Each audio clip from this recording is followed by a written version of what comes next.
Mic check 1 2 1 2. Mic check 1 2 1 2. Let's get into it. It's me, Tim Keys, and I'm back. Last week I did a video discussing Timbaland and the whole AI artist situation, and I was trying to let it go. I kind of wanted to do a one-off, and the video kind of came out raggedy, and I had to post the other video that I did that was a little bit longer. I'm just talking about some of the stuff that was going on in that time frame. Like, a lot has been uncovered and discussed and even exposed, and I'll get to that, including like the conversation Timbaland had with Young Guru in regards to AI.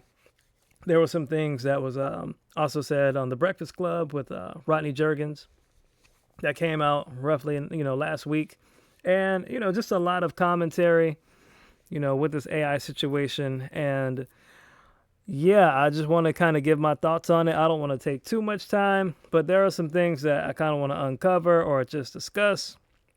And, there are some things that, I'll be honest, I find disappointing.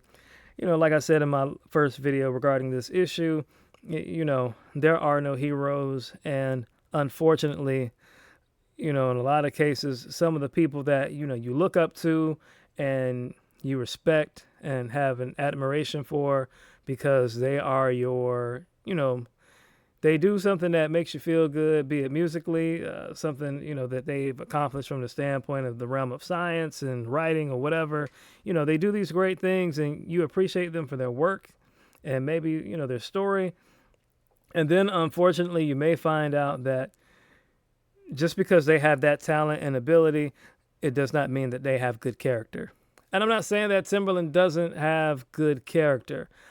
What I'm saying is talent and ability per se doesn't always equate with good character. I don't want to take anything from the man and his accomplishments. Again, like I said in the last video, I've seen that happen. And then I've seen people say like, yeah, man, he ain't made no hits in a while. And, I don't want to go there because, making a hit is hard for anybody, in any realm of work to make a significant impact. I will say that the things that we are seeing now kind of like hurts that legacy a little bit, when it comes to not just the AI standpoint, but like, this current situation that, has been discussed from Curtis King. And I kind of want to talk about that. I do want to give my commentary on it and provide like some balance. And then I just want to kind of give my personal perspective. Last week I was kind of like in the middle. I said some things, and I was trying to be more like fair-minded and non-biased. And I still want to keep that framework in mind. And then there are some things that I'll just kind of give my personal take on.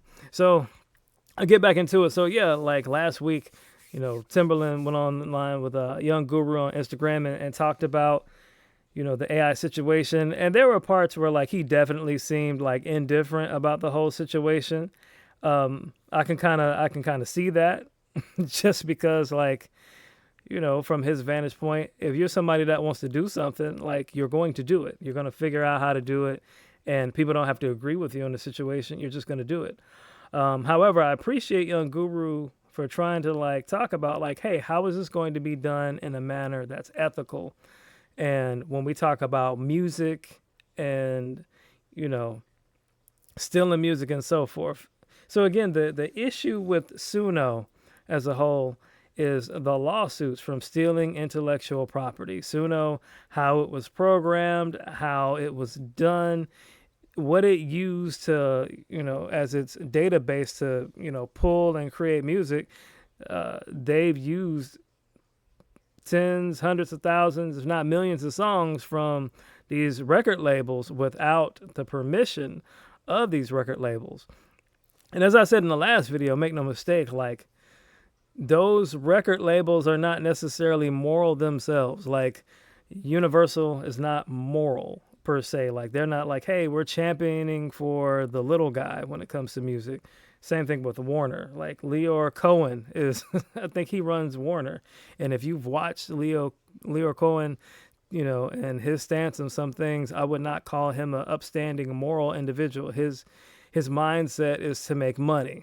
If you've watched any of his interviews, him on the Breakfast Club, you talk about his views on hip hop, um, not just like the not just the monetary side of things and the formation of the business or whatnot, but like just some of his stances when it comes to like the ethical side of like the type of content you put out, your artists, all of that stuff. Like these are not moral people.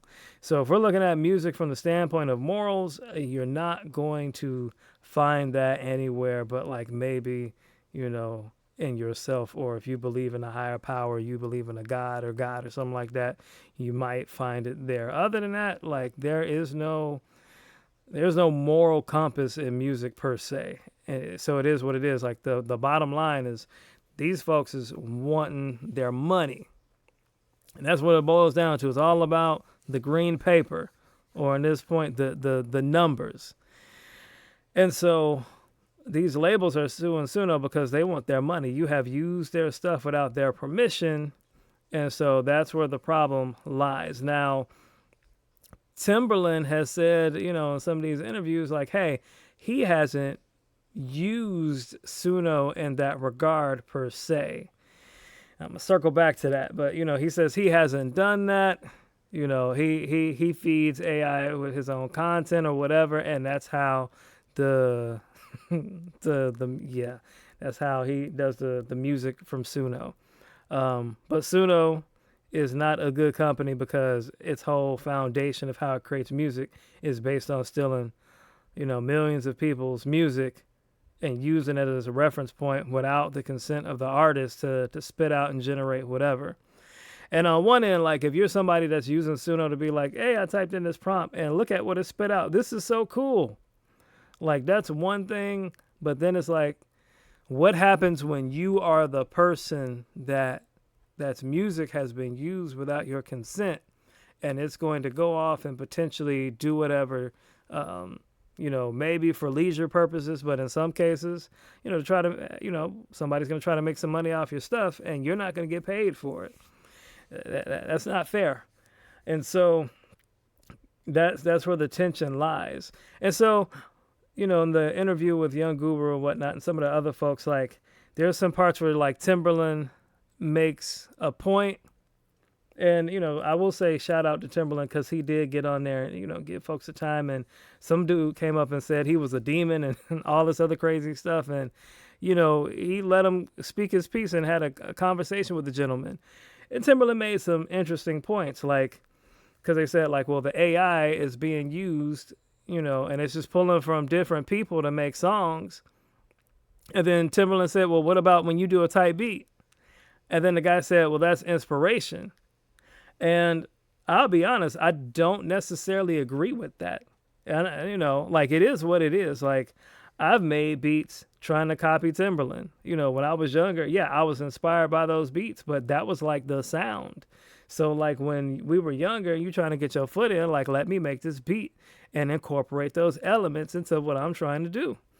And, you get a reaction from it. Now, did you call it a Timbaland type beat? I'm older, so when I was coming up, no, you didn't call it a Timbaland type beat. But like to try to implement that bounce and that cadence and those, different breaks in the song, yeah, quite a few of us did. And then like, so I found it interesting when the guy turned around and said like, well, when the AI does it, it's not doing it the same way. Because it's just pulling from the database, but when we do it, it's inspiration, and so like I kind of take issue with that personally. That's just my opinion. Willful dissonance, because the AI took somebody else's music and made a copy of it, or in a lot of cases, unfortunately, and I'm gonna get back to that. Literally spit back what the other person did with like different sounds on it, but same cadence. And so that's not good. But unfortunately, like, the B-side, so that is, there are a lot of type beats where we try to copy the Playboy Cardi type beats, the Lil Uzi Vert type beats, the, Weekend type beats, the Drake type beats, the like whatever it is. And so like the difference is AI does it faster. AI does it with a larger reference, and AI can retain more. And so, and a lot of times AI will just copy and spit directly right back out what it got into it. And so, like, that's not good.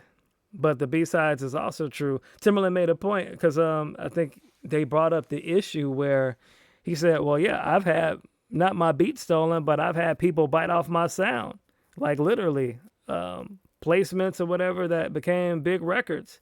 And he said all he could say was dang. And to that point, I'll be fair to Timberland. I can remember, again, I'm dating myself being little. I remember like when Timberland really started to pick up and get hot back in like, this was like 97, 98, 97, 98. And Timberland at this point was very popular with that sound. It was the new sound. It was popular. He did his songs with SWV, Missy at this point. That album was out, Super Duper Fly. And so, like those particular drum sounds, and then like how the drums would break and be spaced out, like that was a signature pattern that he would do. That I don't know if I'm beatboxing it right, but like it was a cadence that he had.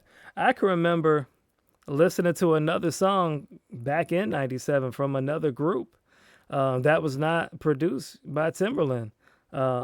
Same cadence, matter of fact, same drum sounds, if not drastically similar. And nobody better than I. Two songs from one particular group. If you ask me in the comment section, I'll tell you the name and I'll tell you the song. So yeah, ask me that in the comment section. If you're curious, I'll tell you. Leave a comment and I'll tell you who it is. And then there was another one, and this one came out back in like '99, and it was a popular girl group. And again, like they had a very similar bounce to Timberland to an extent. I remember we thought it was Timberland, but it wasn't. And it sounded just like him. And it was a very popular song. It was on the radio for a long time. And again, when you listen to it, it sounded just like Timberland, but it was not Timberland. And so, like, he had a point there, in my opinion. It doesn't justify what he's doing, but he has a point in terms of, yeah, my stuff done been bit off of, and all I could do is say, dang, like it happened. And I can remember times where, like, like folks was coming out, and some of them songs that was out was getting placements or was on the radio, and radio playing all that. And you were like, man, that sounds like Timberland. Like, did Timberland make that? It was like, no, somebody bit the heck off of his style, though. And so, like, unfortunately, it is a common thing. But then he said some stuff like, how do we know that the machines back then wasn't doing AI? Like, I thought that was a reach. And again, like, you could watch the video for yourself, Young Guru, Timberland, that whole discussion, especially like towards the end, like the sound modules. But again, he is making a point, although I would say he definitely articulated that incorrectly, in the sense that like your sound modules, like your old Rolands, and I got some of the old Rolands, the JV1010s, the 1080s, the 2080s, the 5050s, the 3080s, and so forth. Those Roland modules and those keyboards, those Phantoms and whatnot, they had a button that allowed you to do a demo of the sound. And so it had like, as a demonstration of the sound that you were going to play with, it gave you like a pre-made riff, just something simple that was played, and that if you hit that demo button, it'll spit it back. Not spit it back, but it'll play you a demo.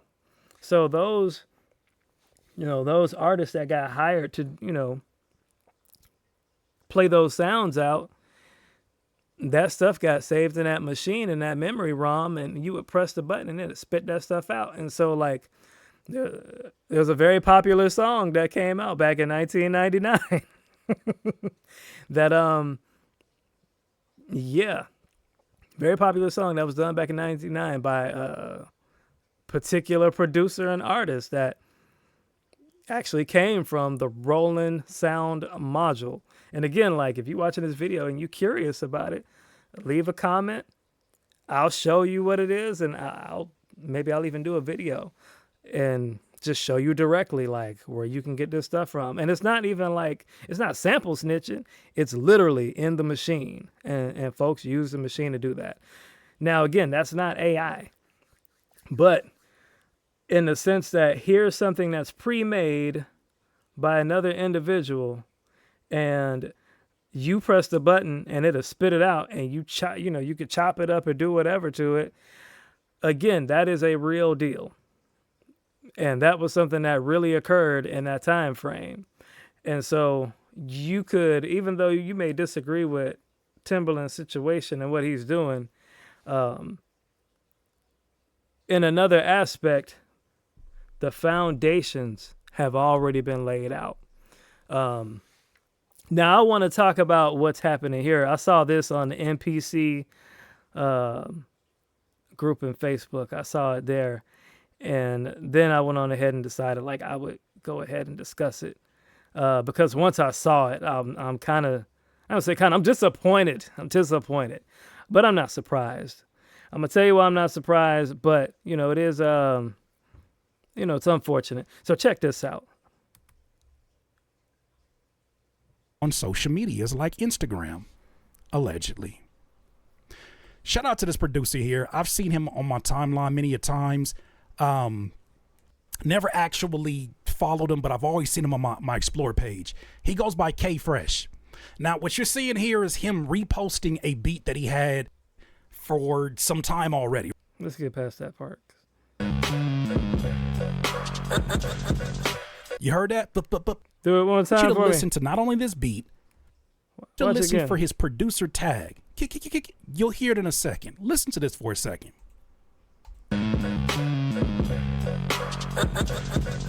You heard that? Pay attention to that.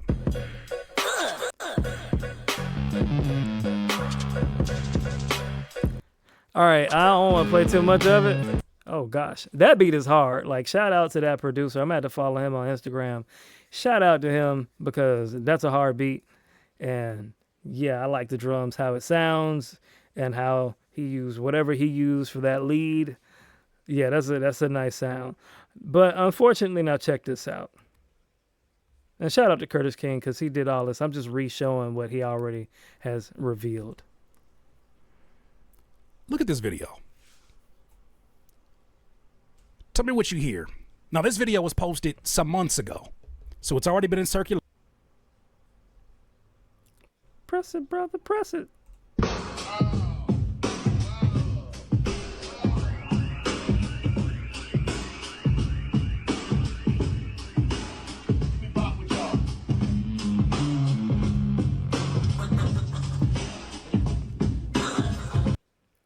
Yeah, now like the drums are definitely different. You could debate on the drums, but once you hear that bass line and then that rip, rip, rip, rip, rip, rip, rip, rip, it's like, okay, yeah, that's not good. So,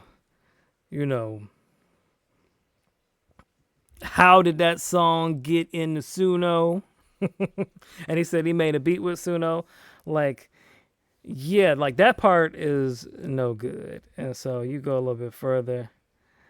I don't know if you're going to talk about it. It's too similar. I'm not going to watch all the Curtis King. Go watch that and then it goes in. But that's just, it's disappointing to see. I'm going to get off of that. So yeah, that's just disappointing to see, like, because that means more than likely he took that video and did the thing with it.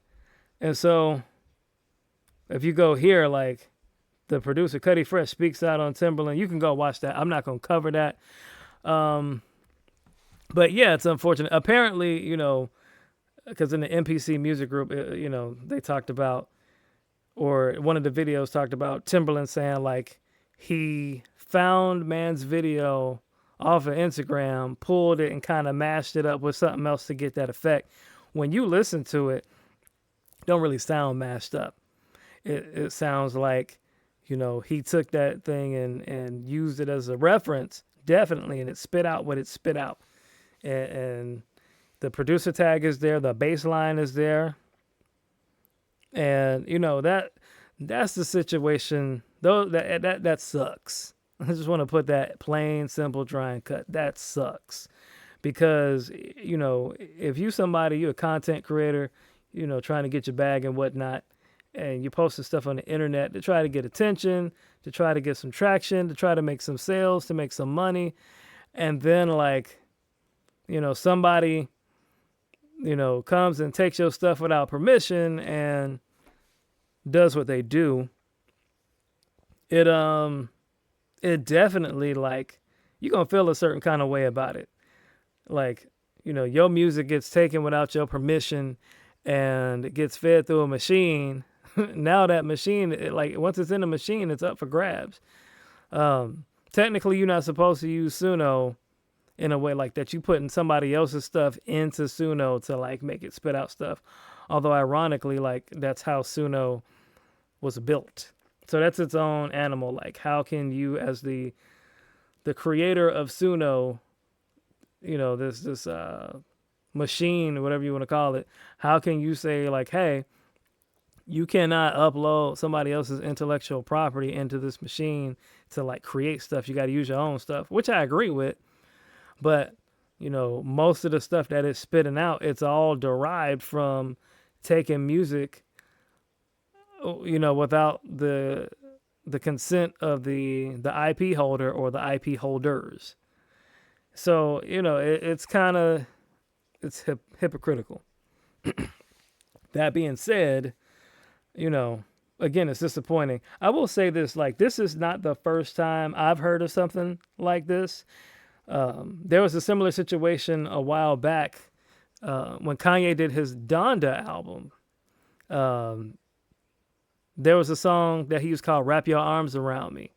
And the sample that's in there was from a girl who sang a song on Instagram. She sang a song called Wrap Your Arms Around Me. She was singing it in regular voice. Lord, I need you to wrap your arms around me. And apparently Kanye took that sample off of Instagram, took it, flipped it, and repitched it, and then put it on his album, Donda, and gave the girl no credit for it.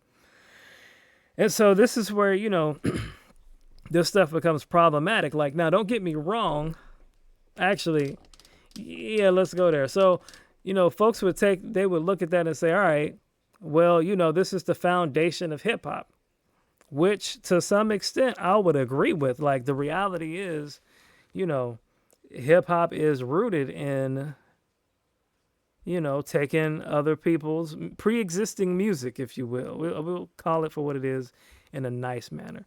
Taking pre-existing music, repurposing that music in a way that it now is different and makes something else. Like, you either added to that thing, or you took something, chopped it up, repitched it, reversed it, however you did it, played it back at various intervals to make a new patch.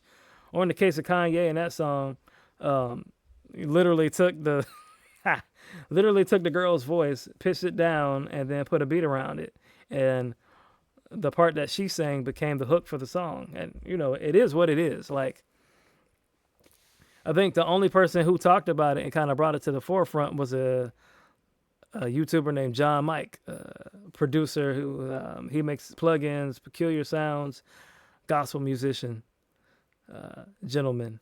And so I would check him out. But yeah, that was back in 2021. And so, yeah, like that's somebody else's stolen effort, stolen work, and like people don't get paid for it. Now it happens all the time, unfortunately. And we can argue like, well, in hip hop, so what we do, we kind of find things, we kind of sample it, we repurpose it, and we put it out there and we make a dope song out of it. And that song was cool by Kanye for the time. Here's the problem: you took somebody else's stuff and they don't get paid. I'm gonna say that again: you took somebody else's stuff and you don't get paid. And so, like, you watch this video. I'm not gonna pull it up and watch it, but I guarantee you that man is gonna feel like some sort of way about it, because it's a double entendre.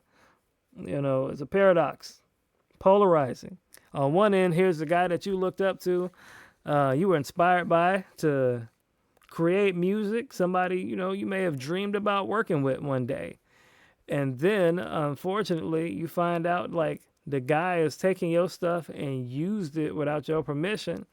And then maybe they may have or may not have told some non truths about how they acquired your song and your sound and what they did to it, and then like what they did for you.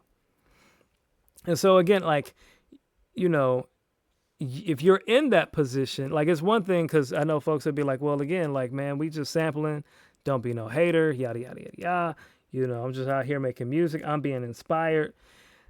And, that's cool. It is what it is.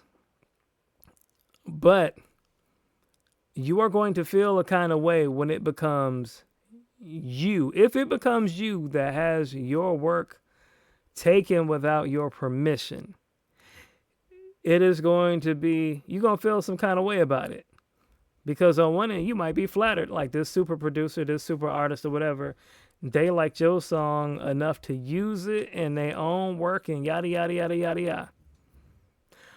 However, you probably will have a small level of pistivity.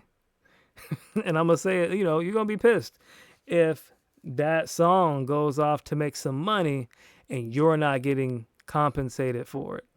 You're going to feel some kind of way about it because, wait a minute, somebody took my stuff and used it, made a whole bunch of money off of it, and I don't get nothing from it. I don't get no royalty money. I don't get no piece of the publishing.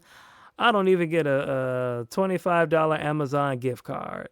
It's just, somebody took my vocals and put it in a song, and I don't get nothing for it. You are going to feel some sort of way if you are on the receiving end of that.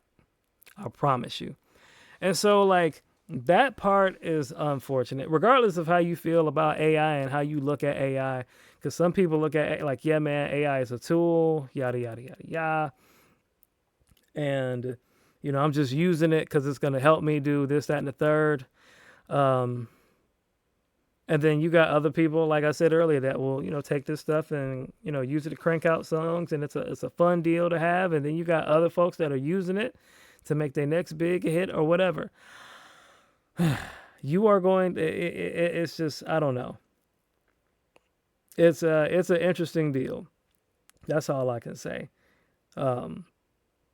You will feel some sort of way if your stuff is stolen. You're not getting paid from it. Somebody's taking your work. That's not going to feel good. I promise you.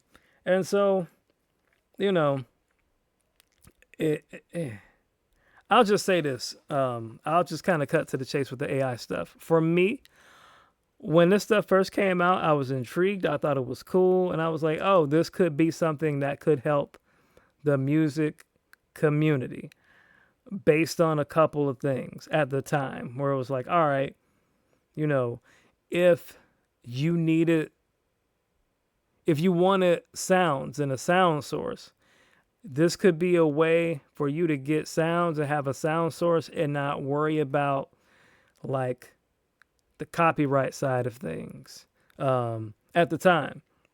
Because we didn't, I'll say for me, I didn't know, that this could be so, so it was like, hey, this is a tool, you can use it, maybe help you to make some money. And it's another way that you can do certain things without having to like worry about copyright strikes and lawsuits and things of that nature, in a way to like help you build, whatever brand that you're trying to build. Although it does come with a cost, even without all the crazy stuff going on.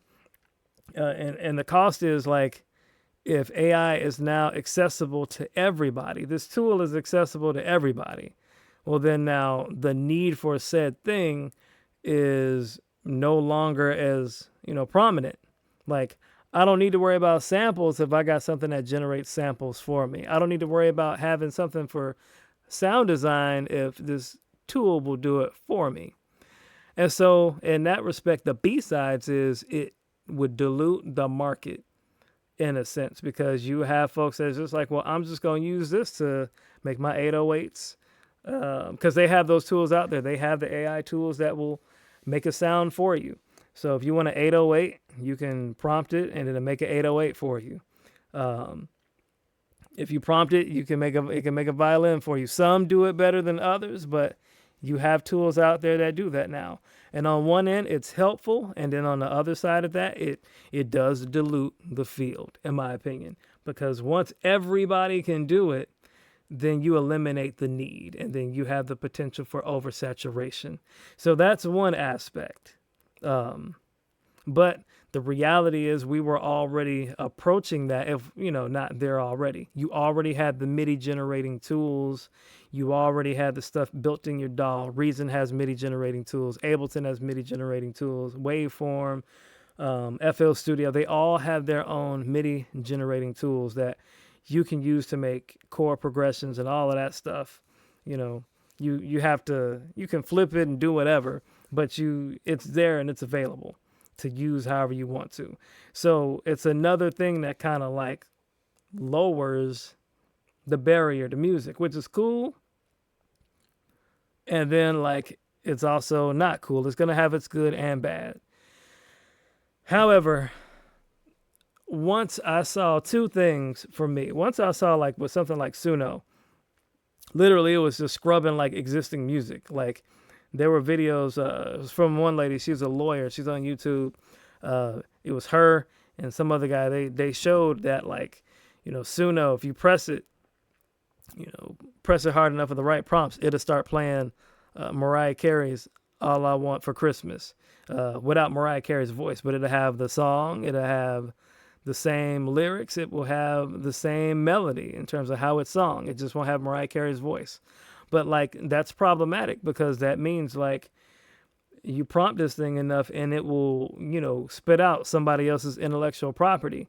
And if you're not privy to what that is, then you as the user will go out potentially and be, using somebody else's song and not knowing it. And Suno's like, yeah, we're not responsible for it. And it's in their terms of agreement, unfortunately. So you could use this thing. It could spit out intellectual property that, is not yours and actually belongs to somebody. And you could be held liable for copyright infringement. And Suno's like, yeah, we hold no responsibility for this. So that's a big problem. I couldn't recommend using something like that just because like it would put the user at risk. And then the other side is also true. And this is something that nobody really talks about with AI. How AI stands right now under the United States copyright law. Anything you generate with AI, nobody owns it. So unless you drive the AI, and what I mean like drive the AI, you have to feed it and you have to feed it your stuff. Whatever is produced from AI, nobody owns it. So you could produce something from Suno or Udio, and hopefully if it doesn't, approximate to somebody else's song in real life, you can use it, but it ends up qualifying under not fair use, Creative Commons license. I think that's what they call it, Creative Commons license. So you can use it and make money off of it, but then somebody else could turn around and make money off of it too. And so if there were ever to be a dispute between, hey, I used this song, and then somebody else snatched that same song, and made a close variation of it and did the same, it's like, well, like that person can snatch that song and they own it too. And there's nothing you can do about it because neither one of you own the song because it was produced from a non-human. In order for copyrights, your copyright to be protected, your copyright has to be made by you. So if your copyright is actually somebody else's copyright from a human or from a person, then, you're still in their intellectual property, and that's a problem. So that's the first thing. And, in hip hop, we love to sample and all that stuff, and I get it.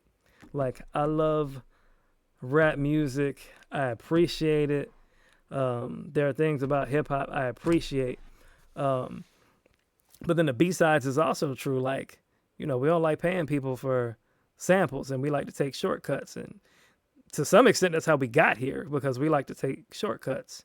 I stand on what I said in the last video about, making sounds and all of that stuff, and we don't have our own sound. And it's just a consequence of how we do things now. You can upload, you can go on Reddit and download a drum kit and get to work. And unfortunately, that drum kit is the same drum kit that's been recycled for the past almost 10 years now. It's just got a different type of distortion on it, or it's just got a different type of filter on it, or a different EQ. But the foundational drums are the same drums that they've been using.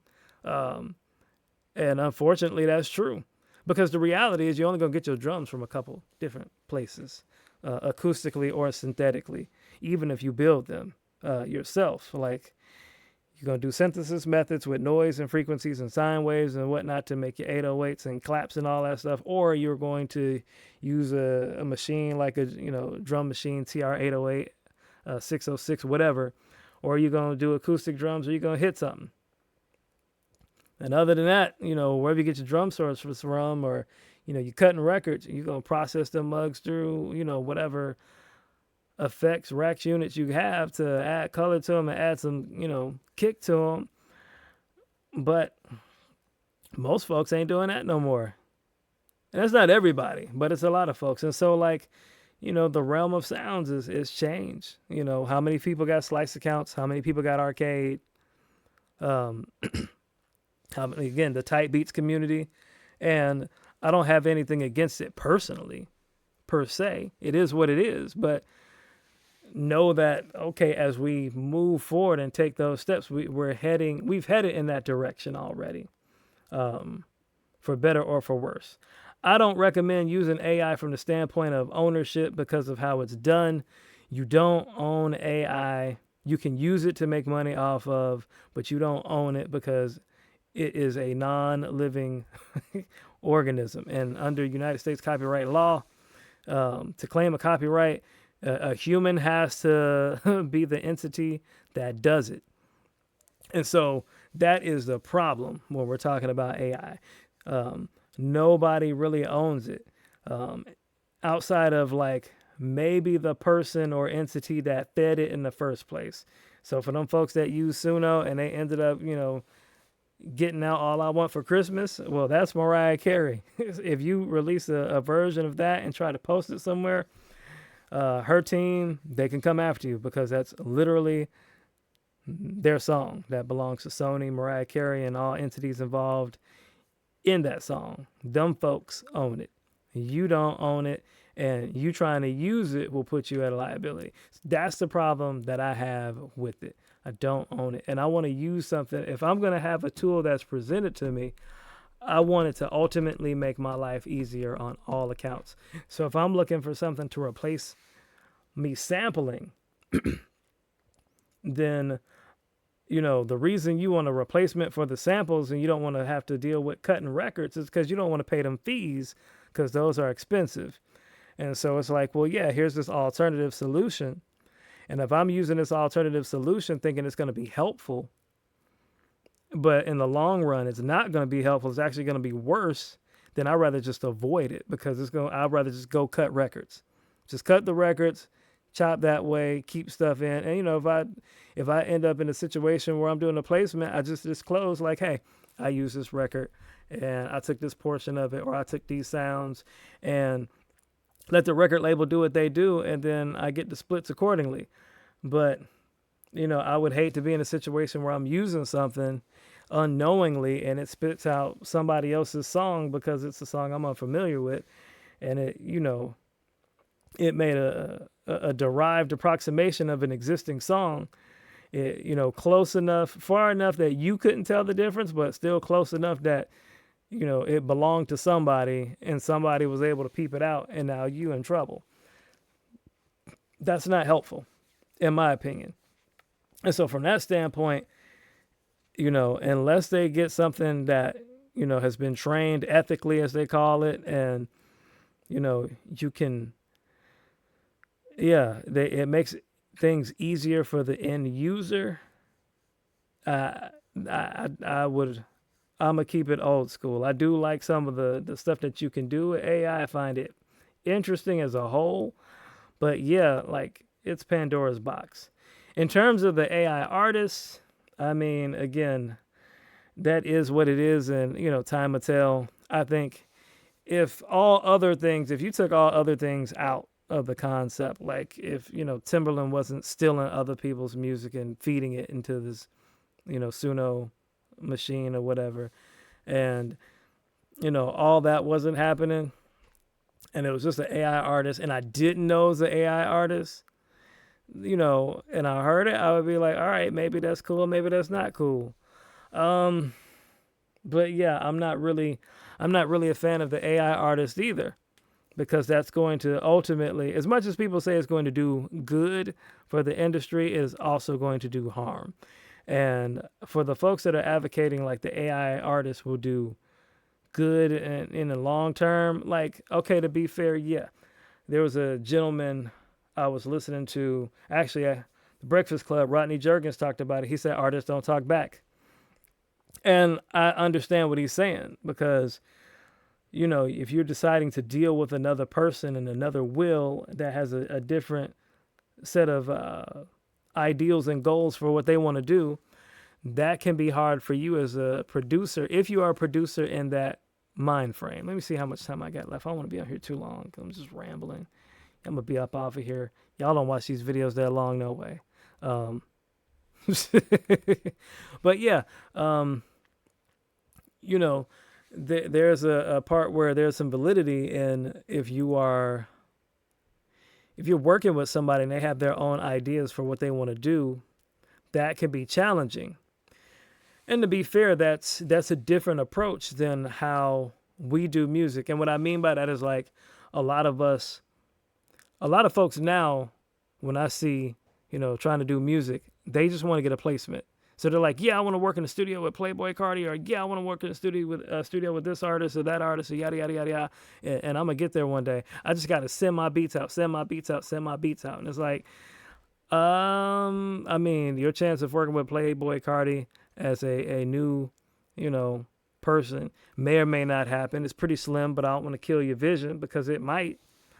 But like, when you're in that mode, you're the person, you're sending your stuff to the artist. The artist is, they're, I don't know how I want to say it.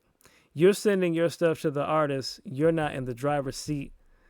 You're just sending your stuff out and hoping it sticks.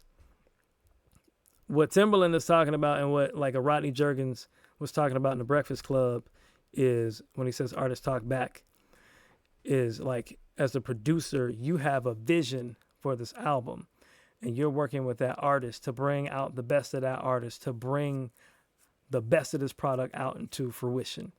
And that takes a level of the artist being humble, in a sense, to work with that producer to get this thing to happen. It's almost like, I'm the painter, and here's my set of paints and my special brushes, and I'm going to use this canvas to create the best picture or series of pictures ever, based on this concept and idea that I have. And so in that mindset, the producer has a very different role. They're in the driver's seat. And that used to be very common, 15, 20 years ago. Now you don't really have that in the same manner anymore. And so in that respect, I can see AI being something that is used in that regard that could be helpful for the producer. However, again, where are these lyrics coming from? Where are these beats coming from? And now I'm curious as to, these folks that signed up in Beat Club. I wonder, like, what the contract said. And maybe I should take a look at that in another video. Let me light my screen back up. I'm not going to worry about it. My stuff is darkening out. Uh-oh. Let's not do that. I don't want to click on no videos. No. But yeah, that's one of the things I would be curious about. What were the terms of agreement in those contracts for the folks in Beat Club when they signed off on, like, sending a beats? DIY. All right. I don't want to do that, because it's possible that they signed something in that contract that was like, hey, you send this music to us, it can end up being used for whatever. And again, that's a dirty game. That is a very dirty game. Um, because most people don't read their contracts. You should always try to read your contracts. And now we have a chat GPT. So if you're going to use AI, use it to help you as a tool to understand stuff that you don't understand it, because it can explain it to you in a simplified manner. Um, but on the other side, like that would be terrible, because imagine like sending your beats because you hoping for an opportunity, and then your beats end up being used to feed this machine, and you weren't aware of that, and that was not what you intended happen with your music. Yeah, man, I don't know. The AI thing, I'm kind of like, I think it'll have more negative consequences in the long term. Kind of like Napster did. I'm gonna do storytelling again, and I'm gonna get up off of here because again, nobody listens to this. So I can remember when Napster came out, and Napster was like the tech at the time that disrupted the music industry back then, because instead of like, you could just go on Napster and find whatever song you wanted to listen to and just go ahead and listen to it. You didn't have to, pay or do. You could just download it. And so, of course, a lot of your musicians were upset. Some thought it was good because it gave them exposure, but a lot of folks was like, yo, I worked hard for this music. I'm spending money on equipment, and somebody else can get this music for free. Like, I have a problem with that because I don't work for free. And that's a good point. Like, I don't work for free either. Somebody, imagine showing up to work and being like, oh, yeah, by the way, like, you're now a volunteer. And you're not getting paid for these couple hours, or you're not getting paid at all. You're probably going to have a problem with that. And so, rightfully so, producers pushed back. Napster got shut down. However, Pandora's box was already open. A couple months later, maybe a year or so later, you had Apple Music. Apple Music being able to play MP3 players. And I can remember when that stuff was being rolled out, I can remember being in a producer's like training camp deal where they talked about all this stuff. And they were talking about how good it was. Like, oh yeah, so like, it's a healthy compromise. You can have your music on Apple Music, and they can buy the song for $1. So it's affordable for the consumer, and yet the artist will still get paid. But it's like, wait a minute. So you mean to tell me like I'm now being undercut? Because CDs at that time, I'm that old, CDs was still the thing. You had to spend at least $10 to $15 on a CD. Now we're slowly cutting out the CD process part in terms of the money aspect of it for Apple Music. And yeah, it was like, you could argue that, an artist might not have only got paid like 50 to 80 cents per CD or something like that, but maybe $1 per CD, maybe if you had a good deal. But like now we're taking that, $10 an album, and we're reducing it to $1 a song. You can get the songs you like. That was the perk, right? That was the like, yeah, that's the benefit, if you will. They can just get the songs they want because most of the songs were fillers anyway. This is what we were told. I'll never forget that meeting. It was like, yeah, like this is cool. And then it was like, all right, a lot of us thought it was cool, but it's like, well, wait a minute, what happens when we roll that out in full force? And, eventually they did. And so you had Apple Music, you had Amazon Music, and then the rest is history. Now we're streaming.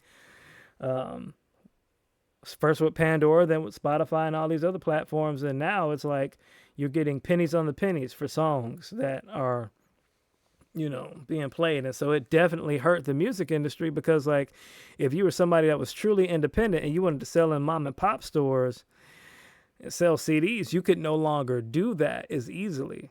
Like, yeah, you got the ease of access. Anybody can put out music and sell it on, Spotify or whatever heck platform you want to sell it on. And I got some music on Spotify. But it's like, if I had 500 listeners, which isn't much, but you got 500 listeners every time they listen to your song versus like 500 people paid $1 for a song. If 500 people paid $1 for a song, that's $500. If 500 people paid $10 for access to your music, that's $5,000. You know what I'm saying? So it's like, But now, because of Spotify, like you don't get that money the same way. So like you get 1,000 people listening to your music and like you get some buzz, you get some chump change, but you're not getting much. And so like that was the slow consequence. Over time, we devalued the music. And I believe the same thing is going to happen with AI artists. Like it will devalue the music. It's already happened before. And the current state of music, and I'll touch on that in another video. So I'm gonna sound like a broken record. I apologize, but yeah, the current state of music is what it is. A lot of things have been devalued because of ease of access, and that comes with a pro. More people can do it. That's great. It comes with a detriment. Stuff has been lowered. Stuff is not valued the same way, and it's not just music itself, it's music and technology. It's how we listen to music, it's how we consume music, it's how we create music. All of those things have been lowered. And as a consequence, because those things have been lowered, then we have the B-sides. And if this AI thing kicks off with music, you might have a stopping point right now with this situation, but I guarantee you, like, whatever Timbaland can't do, there will be somebody else that comes along and they'll do it in a more polished way, a smarter way that will seem like a compromise on both sides. But, again, it will come with its own consequence. And it is what it is. And that's not to be doom and gloom. It's just like the progression of how things are going and how things have been going. So, yeah, man, I'm going to hop off of here. I feel really bad about old dude with the situation, his music getting stolen. All I'm going to say is be careful. Like when you be posting stuff, don't be paranoid because there are things around that. But like, be careful because like stuff like this can happen. If you're curious about the songs I mentioned earlier in the video, let me know in the comment section. I will give you that info. Like I'll put the songs up. I'll post, the songs. You can go listen to them and you can get back to me and, yeah, they sound like it or no, they don't. But yeah, man, I'm going to hop off of here. I'm Tim Keys. Thank you for listening. I am done. Peace.